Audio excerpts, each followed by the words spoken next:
ဒါတော့နောက်ကပညာသင်တပည့်လေးပါပညာသင်တပည့်လေးကိုဒီမှာလက်တွေ့ practical ဆင်းခိုင်းလာတာ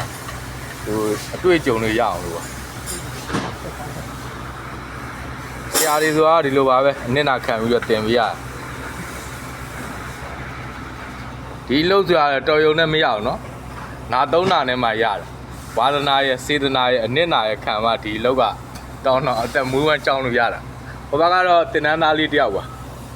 အငယ်လို့ခေါ်ပါတယ်ဒါတော့2လလောက်ပဲရှိသေးတယ်တင်နန်းသားလေးပါသူလက်တွေ့လောက်ခိုင်းတာပါဟောကြီးချွတ်ကျွန်တော်တို့တင်နန်းကိုစိတ်ဝင်စားတယ်ဆိုတော့လာတက်လို့ရပါတယ်6နှစ်လောက်တော့တင်ရပါတယ်ပညာရည်တစ်ခုရဖို့အားလုံးကျေးဇူးတင်ပါတယ်